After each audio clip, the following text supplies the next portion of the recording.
لیکن بسا اوقات اس حسن سلوک میں ایگزیجریشن آ جاتی ہے. اکثر جذباتی قسم کی آپ کو تقریریں سننے میں ملیں گی کہ جی ماں باپ کے کہنے پہ تو بیوی کو بھی طلاق دے دینی چاہیے. اگر ماں باپ کے کہنے کے اوپر بیوی کو طلاق دینی ہے تو پھر تو شادی کرنے کی ضرورت ہی نہیں. اس کی وجہ ہے کہ یہ ہو ہی نہیں سکتا کہ شادی کے بعد ساس کا اور بہو کا کنفلکٹ نہ آئے. پھر تو ہر گھر میں طلاق عام ہونی چاہیے. پھر تو قرآن و سنت میں یہ تعلیمات ہونی چاہیے کہ شادی کرو اور پہلے ہی ہفتے طلاق دے دو. لیکن قرآن و سنت میں تو بالکل اس کے اپوزٹ باتیں ملتی ہیں.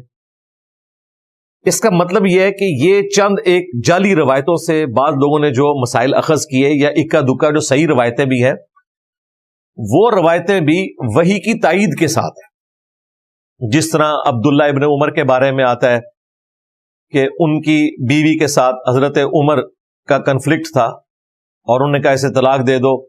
انہوں نے نہیں دی. نبی علیہ السلام کے پاس آئے تو نبی علیہ السلام نے کہا کہ ٹھیک ہے تم طلاق دے دو. اب نبی صلی اللہ علیہ وآلہ وسلم کو تو وحی کی تائید حاصل ہے. وہ اگر کسی سے فرما رہے ہیں تو وہ صرف زبانی کلامی نہیں کہہ رہے. اس چیز کو نبی علیہ السلام نے کہیں مشروع نہیں فرمایا. ورنہ حدیثیں یوں ہوتی کہ جب ماں باپ تمہیں طلاق دینے کا کہیں تو فوراً اپنی بیوی کو طلاق دے دو. تو پھر سب سے پہلے تو سارے صحابہ کرام بغیر بیویوں کے بیٹھے ہوتے کیونکہ یہ کنفلکٹ تو شروع سے چل رہا ہے اور جوائنٹ فیملی سسٹم میں یہ نیچرل ہے. اس کے الٹ ضرور ملتا ہے. قرآن میں بیوی کے ساتھ بچوں کے ساتھ ماں باپ کے ساتھ حسن سلوک کا ذکر ہے. طلاق کو آخری درجے تک اوائڈ کرنے کا ذکر موجود ہے. اور احادیث میں تو جس طریقے سے کھول کھول کر نبی علیہ السلام نے بیان فرمایا اس کے بعد تو گنجائش ہی نہیں رہتی. بخاری مسلم میں حدیث ہے عورت مرد کی ٹیڑھی پسلی سے پیدا ہوئی ہے, اسے سیدھا کرنے کی کوشش نہ کرو ورنہ اسے توڑ بیٹھو گے, اور اسے طلاق دینا اسے توڑنا ہے. اس کا مطلب ہے نبی علیہ السلام نے کہا کہ نہیں توڑنا اسے.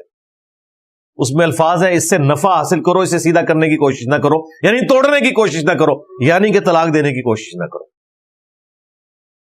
یہ حدیث بخاری میں بھی ہے مسلم میں بھی. مسلم شریف میں تو اتنی حیران کن حدیث ہے. نبی علیہ السلام نے فرمایا شیطان کا تخت پانیوں پہ لگا ہوا ہے, شام کے وقت سارے چیلے آ کے اسے رپورٹ کرتے ہیں آج ہم نے فلاں شخص سے فلاں گناہ کروایا, فلاں شخص سے فلاں گناہ کروایا.